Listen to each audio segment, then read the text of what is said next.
Hello everyone. ఈ వీడియోలో the Waqf amendment act 2025కి సంబంధించిన బేసిక్ సమాచారాన్ని చూద్దాం. ఈ వక్ఫ్ యాక్ట్ అనేది చాలా వివాదాస్పదమైంది, అలాగే చాలా చర్చనీయాంశమైంది. కాబట్టి రాబోయే ఎగ్జామినేషన్స్లో దీనికి సంబంధించిన ఒక క్వశ్చన్ ఖచ్చితంగా అడుగుతారని నేను భావిస్తున్నాను. అలాగే మనకు ఎగ్జామినేషన్స్లో ఈ మధ్య ఎలాంటి క్వశ్చన్స్ అడుగుతున్నారంటే డైరెక్ట్గా స్టేట్మెంట్స్ ఇచ్చేస్తున్నారు. బిట్స్ అడగడం, కింద ఆప్షన్స్ ఇవ్వడం అలాగే లేదు. ఫర్ ఎగ్జాంపుల్, ఈ వక్ఫ్ అమెండ్మెంట్ యాక్ట్ సంబంధించి క్వశ్చన్స్ ఎలా రావచ్చు అనేది ఒకసారి చూస్తే, ఈ క్రింది వాటిలో సరికానిది ఏది గుర్తించండి అని చెప్పి option A, the Waqf amendment act April 2వ తేదీన లోక్సభ ఆమోదించింది. Option B, the Waqf amendment act April 3వ తేదీన రాజ్యసభ ఆమోదించింది. Option C, the Waqf amendment act బిల్లును రాష్ట్రపతి ఏప్రిల్ 4వ తేదీన ఆమోదించడం జరిగింది. ఆప్షన్ డి, మరొకటి ఏదైనా ఇచ్చి కింది వాటిలో సరికానిది ఏది అంటే కనుక రాష్ట్రపతి 5వ తేదీన ఆమోదించారు, 4వ తేదీన కాదు, 5వ తేదీన ఆమోదించారు.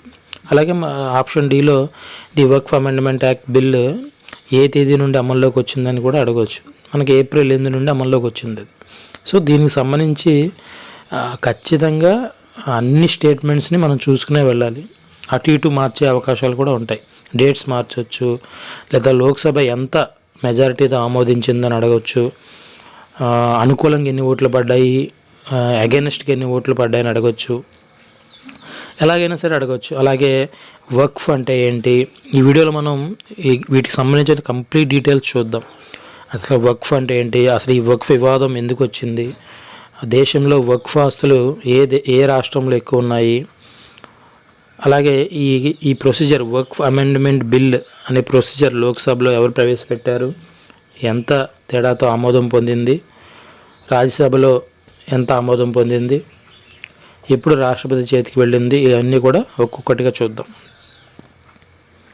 సో అసలు వక్ఫ్ అంటే ఏంటి ఒకసారి చూస్తే, ఇస్లాం సాంప్రదాయంలో, అంటే ముస్లింలు ఇస్లాంని ఆచరిస్తారు కాబట్టి ఈ ఇస్లాం సాంప్రదాయంలో ముస్లిం సమాజం యొక్క ప్రయోజనం కోసం చేసే దానం లేదా విరాళాన్ని వక్ఫ్ అంటారు.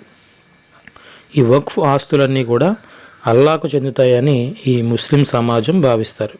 కనుక వాటిని అమ్మడం కానీ ఇతర ప్రయోజనాలకు, అంటే ముస్లింల ప్రయోజనాల కోసం కాకుండా ఇతర ప్రయోజనాల కోసం వాడడం అనేది పూర్తిగా నిషిద్ధం.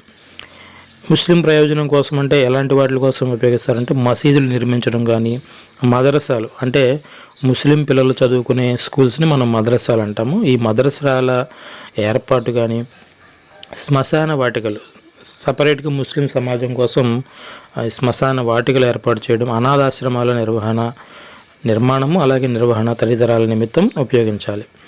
ఈ భారతదేశంలో ఈ వక్ఫ్ సాంప్రదాయం అనేది 12వ శతాబ్దంలో ఢిల్లీ సుల్తాన్ల హయాంలో మొదలైంది. మీకు అందరికీ తెలిసిందే, మనకు 1206 నుండి 1526 ఈ మిడ్ టైం అనేది ఢిల్లీ సుల్తాన్ల యుగంగా మనం చెప్పుకుంటాం. ఈ సమయంలోనే మనకి ఈ వక్ఫ్ అనే ఒక విధానం అనేది స్టార్ట్ అయింది, ఢిల్లీ సుల్తాన్ల కాలంలో స్టార్ట్ అయింది. ఈ పాయింట్ నోట్ చేసుకోవాలి. అసలు వక్ఫ్ విధానం అనేది భారతదేశంలో ఎప్పుడు ప్రారంభమైంది అంటే కనుక ఢిల్లీ సుల్తాన్ ఆ టైంలో స్టార్ట్ అయింది. అలాగే స్వాతంత్రం వచ్చిన తర్వాత, భారతదేశానికి స్వాతంత్రం వచ్చిన తర్వాత 1954లో సెంట్రల్ వక్ఫ్ యాక్ట్ అనేది చేయబడింది. దాని స్థానంలో 1995లో వచ్చిన కొత్త చట్టం ద్వారా ఈ వక్ఫ్ బోర్డులకు కొన్ని ప్రత్యేకమైన అధికారాలు కల్పించడం జరిగింది. 2013వ సంవత్సరంలో ఈ వక్ఫ్కి అధికారాలు అపరిమితంగా పెంచుతూ యూపీఏ గవర్నమెంట్ మరిన్ని సవరణలు చేసింది. సో దేశవ్యాప్తంగా 8.7 లక్షలకు పైగా వక్ఫ్ ఆస్తులు ప్రస్తుతం ఉన్నాయి. ఈ ఆస్తులన్నింటినీ మనం కలిపితే 9.4 లక్షల ఎకరాలు ఈ వక్ఫ్ కింద ప్రస్తుతం ఉన్నాయి. ఆ లెక్కను చూసుకుంటే ఈ వక్ఫ్ బోర్డులు దేశంలో 3వ అతిపెద్ద భూ యజమానులుగా అవతరించాయి. వాటి భూముల మొత్తం విలువ కనీసం 1.2 లక్షల కోట్ల పైచులకు ఉంటుందని అంచనా. సో ఎప్పుడైతే విపరీతమైన సంపద ఉంటుందో ఖచ్చితంగా ఈ ఆస్తులు అన్యాక్రాంతమయ్యే అవకాశాలు ఉంటాయి కాబట్టి ప్రభుత్వం వీటి మీద అజమాయిషీ కోసం ఈ వక్ఫ్ అమెండ్మెంట్ యాక్ట్ బిల్ తీసుకొచ్చింది. సో సహజంగానే ఇతర వర్గాలు అనేవి వీటిని వ్యతిరేకిస్తాయి కాబట్టి ఈ వక్ఫ్ అనేది వార్తల్లో నిలిచింది. ప్రస్తుతం దేశవ్యాప్తంగా చూసుకున్నప్పుడు దాదాపుగా 30 వక్ఫ్ బోర్డులు ఉన్నాయి. మనకు రాష్ట్రాలు 28 ఉన్నాయి, బోర్డులు వచ్చి 30 ఉన్నాయి. అంటే ఇంకెక్కడన్నా మనకు కేంద్రపాలిత ప్రాంతాల్లో ఈ వక్ఫ్ బోర్డులు ఉండే అవకాశం ఉంది కాబట్టి టోటల్గా 30 వక్ఫ్ బోర్డులు ఉన్నాయి. ఎందుకంటే జమ్మూ కాశ్మీర్ ప్రస్తుతం కేంద్రపాలిత ప్రాంతంగా 2 కేంద్రపాలిత ప్రాంతాలుగా మారింది కాబట్టి 30 వక్ఫ్ బోర్డులు మనకు కనిపిస్తున్నాయి. వాటిలో అవినీతి అనేది అంటే ఈ వక్ఫ్ బోర్డులో అవినీతి అనేది తీవ్రస్థాయి సమస్య అని చెప్పి ముస్లిం సంఘాలు కూడా ఒప్పుకుంటున్నాయి. అలాగే ఈ బిల్లులోని కొన్ని ప్రతిపాదనలు ఆర్టికల్ 14 అలాగే ఆర్టికల్ 26 ఆర్టికల్ 29లకు విరుద్ధం అని చెప్పి భావిస్తున్నారు. అసలు ఏంటి ఆర్టికల్స్ ఏం చెప్తున్నాయి కూడా మనం ఇప్పుడు ఒకసారి చూద్దాం. ముందుగా ఆర్టికల్ 14 గురించి చూస్తే భారత రాజ్యాంగంలో పార్ట్ 3లో ఆర్టికల్ 12 నుండి 35 వరకు ఉన్న ఆర్టికల్స్ ప్రాథమిక హక్కుల గురించి తెలుపుతాయి. వీటిలో ఆర్టికల్ 14 చట్ట సమానత్వం గురించి తెలుపుతుంది. అంటే చట్టం ముందు అందరూ సమానులే అనే ఒక భావన ఈ ఆర్టికల్ 14లో ఉంటుంది. ఈ చట్ట సమానత్వం, చట్టం ముందు అందరూ సమానులే అనే భావన బ్రిటిష్ రాజ్యాంగంలోని సమన్యాయ పాలన రూల్ ఆఫ్ లాకు అనుగుణంగా పొందుపరిచారు. మనకు బ్రిటిష్ రాజ్యాంగం అనేది రాయబడలేదు, అలిఖిత రాజ్యాంగం అని చెప్పి అంటాం. అయినప్పటికీ ఆ రాజ్యాంగం అనేది కొన్ని చట్టాల రూపంలో అమలవుతుంటుంది కాబట్టి ఆ బ్రిటిష్ రాజ్యాంగం నుండి మనం స్వీకరించడం జరిగింది.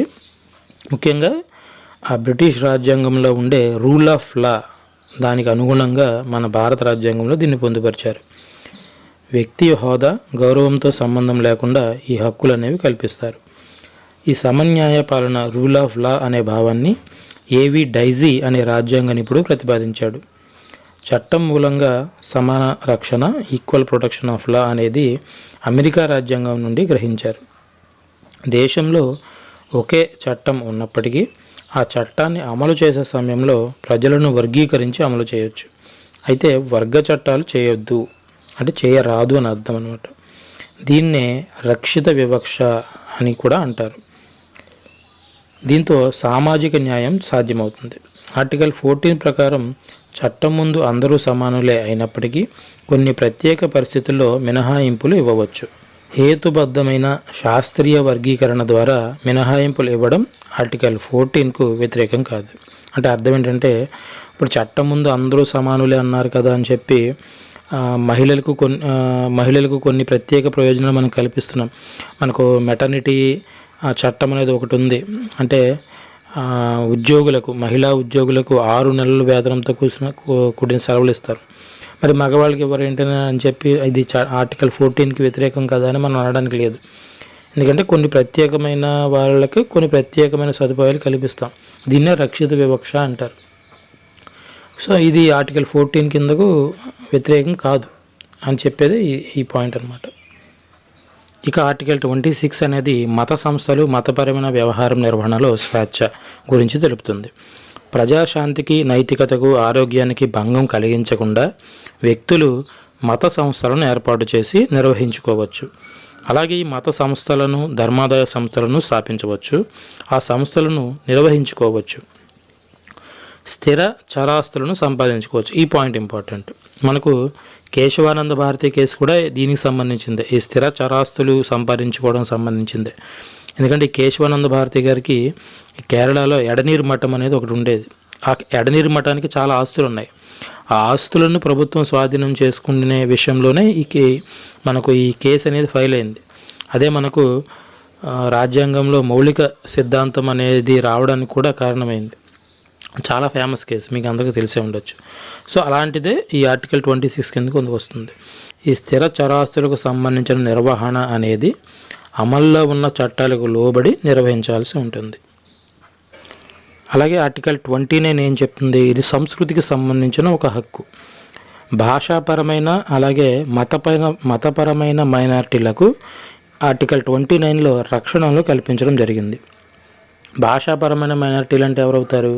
ఫర్ ఎగ్జాంపుల్ మన ఆంధ్రప్రదేశ్ రాష్ట్రంలో తెలుగు మాట్లాడే వాళ్ళు మెజారిటీలు. ఫర్ ఎగ్జాంపుల్ తమిళ్ మాట్లాడే వాళ్ళు మైనారిటీలు అవుతారు, అలా అనమాట. అదే మతపరమైన మైనారిటీలను చూసుకున్నప్పుడు దేశవ్యాప్తంగా హిందువులు మెజారిటీలు అవుతారు, మిగిలిన సమాజం క్రిస్టియన్స్, సిక్కు, బౌద్ధ, ముస్లిం వీళ్ళందరూ కూడా మైనారిటీలు అవుతారు. ఇదన్నమాట భాషాపరమైన మైనారిటీలు అలాగే మతపరమైన మైనారిటీలు అంటే. ఇలా ఈ భాషాపరమైన అలాగే మతపరమైన మైనారిటీలకు ఈ ఆర్టికల్ 29 రక్షణ కల్పించడం జరిగింది. ఆర్టికల్ 29 క్లాజ్ 1 ప్రతి వ్యక్తి తన భాషను, లిపిని, సంస్కృతిని పరిరక్షించుకునే హక్కు కలిగి ఉంటాడు. ఇక్కడ కూడా ఏం జరుగుతుంది, ఈ వక్ఫ్ అనేది దాదాపు 12వ శతాబ్దం నుండి ఈ ఇస్లాం సాంప్రదాయంలో భాగం అనమాట, అంటే వాళ్ళ సంస్కృతిలో భాగంగా ఉంది. సో ఆర్టికల్ 29 ఏం చెప్తుంది, ప్రతి వ్యక్తి లేదా ఒక సంస్థ అనేది తన సంస్కృతిని పరిరక్షించుకునే హక్కును కలిగి ఉంటాడు అని చెప్తుంది. అందుకే ఈ వక్ఫ్ అమెండ్మెంట్ యాక్ట్ అనేది అందులో ఉన్న ప్రతిపాదనలు ఆర్టికల్ 14, ఆర్టికల్ 26, ఆర్టికల్ 29లకు వ్యతిరేకంగా ఉన్నాయని చెప్పి చాలామంది పోరాడుతున్నారు కోర్టుల్లో. అసలు వివాదం ఏంటో ఒకసారి చూస్తే, ఈ వక్ఫ్ బిల్లు దేశవ్యాప్తంగా వక్ఫ్ ఆస్తుల నియంత్రణ, వివాదాల పరిష్కారంలో ప్రభుత్వాలకు అధికారం కల్పించేందుకు ఉద్దేశించిన ఈ బిల్లు తీవ్ర వివాదాలకు దారితీస్తుంది. అందులో 5 నిబంధనలు ముఖ్యంగా ప్రతిపాదించారు. వాటి ప్రకారం వక్ఫ్ బోర్డుల్లో ముస్లిమేతరులకు స్థానం కల్పించాలి. ఇది చాలా వివాదాస్పదమైంది. అలాగే ఏదైనా ఆస్తి వక్ఫ్ బోర్డుకు చెందుతుందా లేదా ప్రభుత్వానికా అన్న వివాదం తలెత్తితే ఆ వివాదంపై ఎక్కడైతే వివాదం ఏర్పడిందో ఆ సంబంధిత రాష్ట్ర ప్రభుత్వం నియమించే ఉన్నతాధికారి నిర్ణయమే అంతిమం అవుతుంది. ఇది కూడా చాలా చాలా వివాదం అవుతుంది. ఎందుకంటే ఆ రాష్ట్రంలో నియమించే అధికారి ఖచ్చితంగా రాష్ట్ర ప్రభుత్వానికి అనుకూలంగానే నిర్ణయాలు తీసుకుంటాడు. ఇది వక్ఫ్ బోర్డులకు చాలా ప్రభుత్వానికి మధ్య వివాదాస్పదంగా అవుతుందన్నమాట ఈ నిర్ణయం. అలాగే ఇలాంటి వివాదాలపై, అంటే ఆస్తి ప్రభుత్వానికి చెందుతుందా లేదా బోర్డుగా అనే వివాదాలు ఏర్పడినప్పుడు ఇప్పటివరకు ఎలా ఉండేదంటే, అంటే ఈ చట్టం రాకముందు వరకు ఎలా ఉండేదంటే, వక్ఫ్ ట్రిబ్యునల్ అనేది ఒకటి ఉంటుంది. మనకు ట్రిబ్యునల్స్ అంటే జస్ట్ లైక్ కోర్ట్స్ లాగా ఉంటాయి. అంటే సివిల్ కేసెస్లు, క్రిమినల్ కేసులు వాదించేవి కోర్టులు అయితే, కొన్ని వివాదాలు ఉంటాయి, జల వివాదాలు ఉంటాయి, వాటిని వాటర్ ట్రిబ్యునల్స్ అంటారు. ఉద్యోగులకు సంబంధించిన వివాదాలు ఉంటాయి, వీటిని కూడా కొన్ని ట్రిబ్యునల్స్ ఉంటాయి. ఇలా ఈ వక్ఫ్ సంబంధించిన వివాదాలను కూడా వక్ఫ్ ట్రిబ్యునల్ అనేవి చూసుకుంటాయి. ఈ వక్ఫ్ ట్రిబ్యునల్ ఇచ్చే తీర్పు అంతిమంగా ఉండేది, అంటే ఈ చట్టం అమల్లోకి రాకముందు వరకు అనమాట. ఇక మీదట ఆ ట్రిబ్యునల్లో జిల్లా జడ్జితో పాటు రాష్ట్ర ప్రభుత్వం యొక్క సంయుక్త కార్యదర్శి స్థాయి ఉన్నతాధికారి ఒకళ్ళు ఉండాలని చెప్పి ఈ బిల్లులో ప్రతిపాదించారు. అంతేకాకుండా వక్ఫ్ ట్రిబ్యునల్ తీర్పులను ఇకపై హైకోర్టులో సవాల్ చేయవచ్చు. గతంలో ఎలా ఉండేది, ఈ వక్ఫ్ ట్రిబ్యునల్ ఇచ్చే తీర్పు అంతిమంగా ఉండేది, ఎవరు కూడా సవాల్ చేయడానికి లేదు. అలాగే బిల్లు చట్టంగా మారి అమల్లోకి వచ్చిన 6 నెలలలోపు, ఈ పాయింట్ ఇంపార్టెంట్, 6 నెలలలోపు దేశంలోని ప్రతి వక్ఫ్ ఆస్తిని సెంట్రల్ పోర్టల్లో, అంటే ఒక వెబ్సైట్ వాళ్ళు రెడీ చేస్తారు, ఆ వెబ్సైట్లో వీళ్ళు అప్లోడ్ చేయాల్సి ఉంటుంది డీటెయిల్స్ అన్నీ కూడా. ఏదైనా ఒక భూమి విషయంలో సరైన డాక్యుమెంట్స్ లేకున్నా చాలా కాలంగా మతపరమైన అవసరాలకు వాడుతూ ఉంటే దానిని వక్ఫ్ భూమిగానే భావించాలని నిబంధనను తొలగించాలని పేర్కొన్నారు. వీటిని ఆల్ ఇండియా ముస్లిం పర్సనల్ లా బోర్డుతో పాటు పలు ముస్లిం సంస్థలు తీవ్రంగా వ్యతిరేకిస్తున్నాయి. అలాగే ఇది రాజ్యాంగ విరుద్ధమని కూడా పలు విపక్షాలు ఆరోపిస్తున్నాయి. సో ఖచ్చితంగా ఈ వక్ఫ్ అమెండ్మెంట్ బిల్ యాక్ట్ సంబంధించి ఖచ్చితంగా సుప్రీంకోర్టులో కేసు అనేది ఖచ్చితంగా ఫైల్ అవుతుంది. రాబోయే రోజుల్లో మనం చూడొచ్చు కూడా. ఇదివరకు మనం మాట్లాడుకున్న పాయింట్స్ని ఇక్కడ బుల్లెట్స్ రూపంలో ఈజీగా ఐడెంటిఫై చేయడానికి ఇక్కడ ఇవ్వడం జరిగింది. మీరు నోట్స్ రాసుకోవడం కూడా ఈజీగా ఉంటుందని చెప్పి ఇక్కడ ఇవ్వడం జరిగింది. చూడండి, ఇక్కడ వక్ఫ్ బోర్డుల్లో ముస్లింలు మాత్రమే సభ్యులుగా ఉంటారు. వక్ఫ్ కౌన్సిల్లో, అంటే వక్ఫ్ కౌన్సిల్తో పాటు రాష్ట్ర బోర్డుల్లో 2 ముస్లిమేతరులు స్థానం కల్పించాలని ఈ బిల్లులో ప్రతిపాదించారు. అలాగే వక్ఫ్ బోర్డులో కనీసం 2 మహిళలు ఉండడం కూడా తప్పనిసరి అని చెప్పి ఈ కొత్త చట్టంలో చేర్చారు. వక్ఫ్ ట్రిబ్యునల్ తీర్పులను 90 రోజుల్లోగా, అంటే 3 నెలలలోగా హైకోర్టులలో సవాల్ చేయవచ్చు. ఇందాక మనం మాట్లాడుకున్నాముగా, గతంలో ఎలా ఉండేదంటే ఈ వక్ఫ్ ట్రిబ్యునల్ ఇచ్చే తీర్పు అంతిమంగా ఉండేది, అయితే ఆ తీర్పులను ఇక నుండి 90 రోజుల్లోగా హైకోర్టులో సవాల్ చేయవచ్చు. అలాగే వక్ఫ్ ట్రిబ్యునల్లో జిల్లా జడ్జితో పాటు రాష్ట్ర ప్రభుత్వ సంయుక్త కార్యదర్శి స్థాయి ఉన్నతాధికారి కూడా ఉండాలి. ఏదైనా ఆస్తి వక్ఫ్ బోర్డుదా కాదా అనే వివాదం తలెత్తితే దానిపై ప్రభుత్వం నియమించే ఉన్నతాధికారి నిర్ణయమే అంతిమం. అలాగే నూతన వక్ఫ్ చట్టం అమల్లోకి వచ్చిన 6 నెలలలోపు ప్రతి వక్ఫ్ ఆస్తిని సెంట్రల్ డేటాబేస్లో నమోదు చేయాలి. అలాగే ఈ పాయింట్ చూడండి, ఇందాక చెప్పిన వాటిలో కవర్ అవ్వలేదు, ఇది ఒకసారి చూడండి. ఇప్పటి వరకు ముస్లిమేతరులు కూడా వక్ఫ్ బోర్డులకు విరాళాలు దానాలు ఇవ్వవచ్చు. ఇకపై కనీసం 5 సంవత్సరాలు ఇస్లాంలో అనుసరిస్తున్న వాళ్ళు మాత్రమే వక్ఫ్ బోర్డులకు దానాలు ఇవ్వడానికి అర్హులవుతారు. ఈ పాయింట్ ఇందాక మనం చెప్పుకున్న వాటిలో కవర్ అవ్వలేదు, ఇది కూడా ఒకసారి గమనించండి. ఈ వక్ఫ్ అమెండ్మెంట్ యాక్ట్ 2025 అనే బిల్లు లోక్సభలో పాస్ అవడం జరిగింది. ఈ వక్ఫ్ అమెండ్మెంట్ యాక్ట్ బిల్లుకు అనుకూలంగా 288 మంది ఓట్లు వేశారు. అలాగే వ్యతిరేకంగా 232 మంది ఓట్లు వేయడం జరిగింది. ఈ పాయింట్ కూడా చాలా ఇంపార్టెంట్. అనుకూలంగా ఎన్ని ఓట్లు పడ్డాయి, అగైన్స్ట్గా ఎన్ని ఓట్లు పడ్డాయి అని కూడా అడుగుతారు. టోటల్గా 56 ఓట్ల తేడాతో ఈ లోక్సభలో ఈ బిల్లు పాస్ అవడం జరిగింది. ఈ బిల్లును పార్లమెంటరీ వ్యవహారాల శాఖ మంత్రి అయిన కిరణ్ రిజిజు గారు ఏప్రిల్ 2వ తేదీన మధ్యాహ్నం లోక్సభలో ప్రవేశపెట్టారు. ఈ వక్ఫ్ బిల్లు పేరును ఉమీద్ అంటే దీని యొక్క ఫుల్ ఫామ్ ఒకసారి గమనిస్తే unified Waqf management empowerment efficiency and డెవలప్మెంట్గా మారుస్తున్నట్లుగా పార్లమెంటరీ వ్యవహారాల మంత్రి కిరణ్ రిజిజు గారు ప్రకటించారు. అంటే ఈ వక్ఫ్ అమెండ్మెంట్ యాక్ట్ 2025 బిల్లును ఇక మీదట ఉమ్మీద్గా పిలవాల్సి ఉంటుంది. దీంతో పాటుగా అంటే ఈ అమెండ్మెంట్ బిల్తో పాటుగా ముసల్మాన్ వక్ఫ్ ఉపసంహరణ బిల్లు 2024ను కూడా లోక్సభలో కిరణ్ రిజిజు గారు ప్రవేశపెట్టారు. అంటే దీంతో పాటుగా మరొక బిల్లును కూడా ప్రవేశపెట్టడం జరిగింది. తర్వాత ఈ బిల్లును రాజ్యసభలో కూడా ప్రవేశపెట్టారు. రాజ్యసభలో కూడా ఈ బిల్లు అనేది గట్టెక్కడం జరిగింది. అనుకూలంగా 128 ఓట్లు, వ్యతిరేకంగా 95 ఓట్లు ఈ బిల్లుకు రావడం జరిగింది. సో ఒక మెజారిటీ అనుకూలంగా ఉండడం వల్ల ఈ బిల్లు కూడా రాజ్యసభలో పాస్ అయిపోయింది. సో లోక్సభలో అండ్ రాజ్యసభలో పాస్ అయింది కాబట్టి ఖచ్చితంగా పార్లమెంట్ ఆమోదం. ఈ వక్ఫ్ సవరణ బిల్లు 2025ను పార్లమెంటరీ వ్యవహారాల శాఖ మంత్రి కిరణ్ రిజిజు గారు ఏప్రిల్ 3వ తేదీన రాజ్యసభలో ప్రవేశపెట్టారు. ఈ బిల్లుకు రాజ్యసభలో అనుకూలంగా 128 ఓట్లు, అలాగే వ్యతిరేకంగా 95 ఓట్లు వచ్చాయి. సో దీంతో రాజ్యసభలో కూడా ఈ బిల్లు ఆమోదం పొందింది. దీంతో పాటుగా మనకు ఇందాక మనం లోక్సభ సంబంధించి మాట్లాడుకున్నప్పుడు అదనంగా మరొక బిల్లు ప్రవేశపెట్టారని చెప్పుకున్నాం కదా, ముసల్మాన్స్ వక్ఫ్ ఉపసంహరణ బిల్ 2024 కూడా ఈ రాజ్యసభలో ఆమోదం పొందింది.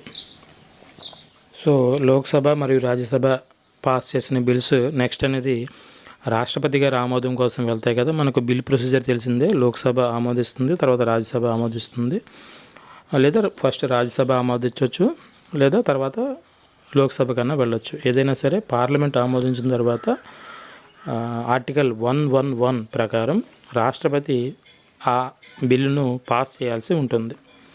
సో ఆర్టికల్ 111 ప్రకారం రాష్ట్రపతి గారు కూడా ఈ వక్ఫ్ అమెండ్మెంట్ యాక్ట్ అంటే ఏదైతే మనం ఉమీద్ బిల్ అని మనం మాట్లాడుకుంటున్నామో ఈ ఉమీద్ యాక్ట్కు రాష్ట్రపతి గారు ఆమోదముద్ర వేయడం జరిగింది. దీని గురించి డీటెయిల్స్ చూస్తే వక్ఫ్ బిల్లుకు రాష్ట్రపతి ఆమోదముద్ర పడింది. ఇప్పటికే పార్లమెంట్ ఆమోదం పొందిన వక్ఫ్ బిల్లు అంటే ఉమీద్ పై రాష్ట్రపతి ద్రౌపది ముర్ము ఏప్రిల్ 5వ తేదీన సంతకం చేశారు. ఈ మేరకు కేంద్రం ఒక నోటిఫికేషన్ సైతం విడుదల చేసింది. దీంతో వక్ఫ్ బిల్ అనేది చట్టరూపం దాల్చింది. అయితే ఈ రాష్ట్రపతి సంతకం చేసినప్పటికీ కూడా ఈ చట్టం అనేది వెంటనే అమల్లోకి రాదు. దీన్ని యూనియన్ గవర్నమెంట్ అనేది ఒక నోటిఫై చేస్తుంది. అంటే ఈ తేదీ నుండి అమల్లోకి వస్తుంది అని చెప్పి ఒక నోటిఫికేషన్ ఇస్తుంది. దాన్నే మనం ఏమంటామంటే అపాయింటెడ్ డేట్ అని అంటాం. అంటే ఎప్పటి నుంచి అమల్లోకి వస్తుందో చెప్తారనమాట. తీవ్ర వాదోపవాదాలు, విపక్షాల అభ్యంతరాల నేపథ్యంలో ఈ వక్ఫ్ బిల్లుపై ఉభయ సభల్లోనూ ఓటింగ్ జరగడం, లోక్సభలో 288, 232 తేడాతో, అలాగే రాజ్యసభలో 128, 95 ఓట్ల తేడాతో ఈ బిల్లు గట్టెక్కడం తెలిసిందే. అదేవిధంగా ఇందాక మనం మాట్లాడుకున్నాం కదా, ఇది ఎప్పటి నుంచి అమల్లోకి వస్తుంది అనేది కేంద్రం నోటిఫికేషన్ జారీ చేస్తుందని చెప్పి. సో ఈ దేశంలో ఈ వక్ఫ్ సవరణ చట్టం 2025 అనేది అమల్లోకి వచ్చేసింది. ఈ మేరకు కేంద్ర మైనారిటీ వ్యవహారాల శాఖ నోటిఫికేషన్ జారీ చేసింది. ఈ వక్ఫ్ సవరణ చట్టం 2025లోని సెక్షన్ 1కు సంబంధించిన సబ్ సెక్షన్ 2 ప్రకారం ఏప్రిల్ 8వ తేదీ నుండి అమల్లోకి వచ్చినట్లు స్పష్టం చేసింది. ఈ వక్ఫ్ సవరణ బిల్లు ఈ నెల 3 ఏప్రిల్ 3 మరియు 4వ తేదీల్లో పార్లమెంట్ ఆమోదం పొందిన సంగతి తెలిసిందే. అలాగే రాష్ట్రపతి ద్రౌపది ముర్ము గారు ఏప్రిల్ 5వ తేదీన సంతకం చేయడంతో ఈ బిల్లు చట్టరూపం దాల్చిన విషయం కూడా తెలిసిందే. ఈ వక్ఫ్ సవరణ చట్టాన్ని అధికార బీజేపీ మరియు దాని మిత్రపక్షాలు సమర్థిస్తుండగా విపక్షాలు తీవ్రంగా వ్యతిరేకిస్తున్నాయి. ఈ చట్టాన్ని సవాల్ చేస్తూ సుప్రీంకోర్టులో ఇప్పటికే పలు పిటిషన్లు దాఖలయ్యాయి. ఇందాక చెప్పాం కదా మనం, ఇది ఆర్టికల్ 14కు 26కు 29కు వ్యతిరేకంగా ఉందని చెప్పి. ఖచ్చితంగా ప్రాథమిక హక్కులకు భంగం కలిగినప్పుడు ఖచ్చితంగా సుప్రీంకోర్టులో ఖచ్చితంగా కేసు అనేది ఫైల్ అవ్వడం జరుగుతుంది. సో అలాగే ఇవి కూడా జరుగుతున్నాయి. వీటి మీద ఏప్రిల్ 15న అత్యున్నత న్యాయస్థానం విచారణ చేపట్టే అవకాశం కూడా కనిపిస్తుంది. మరోవైపు కేంద్ర ప్రభుత్వం సుప్రీంకోర్టులో కేవియట్ దాఖలు చేసింది. ఈ పదం చాలా డిఫరెంట్గా ఉంది చూడండి. ఇప్పటివరకు మనం పిల్ అనేది విన్నాం, లేదంటే పిటిషన్స్ వింటాము, లేదంటే సుమోటో అనేవి వింటాము. ఈ కేవియట్ అనే పదం చాలా అరుదుగా వస్తుంటుంది. కాబట్టి ఈ పదాన్ని మీరు ఖచ్చితంగా అండర్లైన్ చేసుకుని ఈ కేవియట్ అంటే ఏంటో కూడా ఎగ్జామినేషన్కి వెళ్ళే ముందు ఒకసారి చూడాలి. దీనికి సంబంధించిన ఇన్ఫర్మేషన్ కూడా నేను ఈ వీడియోలో ఇస్తాను. అలాగే ఈ వక్ఫ్ సవరణ చట్టంపై ఏవైనా ఉత్తర్వులు ఇచ్చే ముందు తప్పనిసరిగా తమ వాదన వినాలని కూడా కేంద్ర ప్రభుత్వం సుప్రీంకోర్టుని కోరింది. ఈ కేవియట్ అంటే ఏంటంటే, ఒక పార్టీ తమకు ఆసక్తి ఉన్న విషయంలో ఏదైనా ఆర్డర్ జారీ చేసే ముందు తమ వాదన వినిపించేలా చూసుకోవడానికి దాఖలు చేసే ఒక అధికారిక నోటీస్ అన్నమాట. ఈ కేవియట్ దాఖలు చేసిన పక్షానికి తెలియజేయకుండా ముందుకు సాగవద్దని ఇది కోర్టును హెచ్చరిస్తుంది. అంటే దీని ఎగ్జాంపుల్ ఏంటంటే, ఇక్కడ పార్టీ అంటే అర్థం ఏంటంటే అది ఒక వ్యక్తి కావచ్చు, ఒక సంస్థ కావచ్చు, ప్రభుత్వం కావచ్చు. మీరు చాలా సినిమాలో చూసే ఉంటారు. ఏదైనా లాయర్ దగ్గరికి వెళ్ళి మా కేసు వాదించాలి అంటే వాళ్ళు ఇమీడియట్గా ఏమంటారు, పార్టీ ఎవరు అని అడుగుతారు. ఆ పార్టీ మీన్స్ అక్కడ ఒక సంస్థ కావచ్చు, అది ప్రైవేట్ ప్రభుత్వ సంస్థ అయినా సరే, అలాగే లేదా ఒక పర్సన్ అయినా కావచ్చు. ఇక్కడ ఏం జరుగుతుందంటే కేవియట్ అంటే ఏంటంటే, ఈ పార్టీకి తెలియకుండా ఈ కేసు విషయంలో ముందుకు సాగవద్దు, అంటే మా వాదన వినిపించకుండానే మీరు ఒక డెసిషన్కి రావద్దు అని చెప్తూ వారించేటువంటి ఒక సున్నితమైన అంశమే ఈ కేవియట్ అన్నమాట. అలాగే మనకు దేశవ్యాప్తంగా 30 వక్ఫ్ బోర్డులు ఉన్నాయని మనం మాట్లాడుకున్నాం కదా. అలా చూసుకున్నప్పుడు దేశంలో వక్ఫ్ ఆస్తులు అత్యధికంగా ఉత్తరప్రదేశ్ రాష్ట్రంలోనే ఉన్నాయి. ఆ తర్వాతి స్థానంలో వెస్ట్ బెంగాల్, తమిళనాడు రాష్ట్రాలు ఉన్నాయి. దేశంలో ఈ వక్ఫ్ సంబంధించి 8,72,352 స్థిరాస్తులు, 16,713 చరాస్తులు ఉన్నాయి. ఇవి ఎగ్జామినేషన్లో ఏమి అడగారు, ఇంత పెద్ద నెంబర్ కాబట్టి. సో ఫస్ట్ స్థానంలో ఏముంది, ఏ రాష్ట్రంలో అత్యధికంగా వక్ఫ్ ఆస్తులు ఉన్నాయి, తరువాతి స్థానాలు ఏమి ఉన్నాయని అడగవచ్చు, లేదా వక్ఫ్ ఆస్తుల పరంగా సరైన వరుస క్రమాన్ని గుర్తించండి అని కూడా అడగవచ్చు. అలాగే ఇప్పటి వరకు 994 ఆస్తులు ఇతర అవసరాలకు కేటాయించినట్లుగా కూడా గుర్తించారు. ఈ విషయాన్ని మొత్తాన్ని కూడా కేంద్ర మైనారిటీ వ్యవహారాల శాఖ అనేది వెల్లడించింది. ఇక్కడ ఒక టేబులర్ ఫామ్లో రాష్ట్రాలు, కేంద్ర పాలిత ప్రాంతాల్లో ఉన్న వక్ఫ్ స్థిరాస్తులు మరియు చరాస్తులకు సంబంధించిన డేటా మొత్తం ఇక్కడ టేబులర్ ఫార్మాట్లో ఇవ్వడం జరిగింది. ఇక్కడ మన ఆంధ్రప్రదేశ్ విషయాన్ని ఒకసారి చూస్తే మొత్తం 14,685 స్థిరాస్తులు, అలాగే 85 చరాస్తులు మనకు ఆంధ్రప్రదేశ్ రాష్ట్రంలో ఈ వర్క్కు సంబంధించి ఉన్నట్లుగా తెలుస్తుంది. అలాగే ఇక్కడ తెలంగాణ వారికి చూసుకుంటే ఇక్కడ చరాస్తులు అంటూ ఏం లేవు, ఓన్లీ స్థిరాస్తులు మాత్రమే కనిపిస్తున్నాయి. అలాగే ఇక్కడ ఏ రాష్ట్రంలో ఎన్నెన్ని స్థిరాస్తులు ఉన్నాయి, ఎన్నెన్ని చరాస్తులు ఉన్నాయని కూడా గుర్తించవచ్చు. ఇక్కడ చూడండి, అత్యధిక చరాస్తులు ఉన్న రాష్ట్రం ఇక్కడ మీరు గమనించవచ్చు, తమిళనాడు రాష్ట్రం కనిపిస్తుంది. దాదాపు 8,000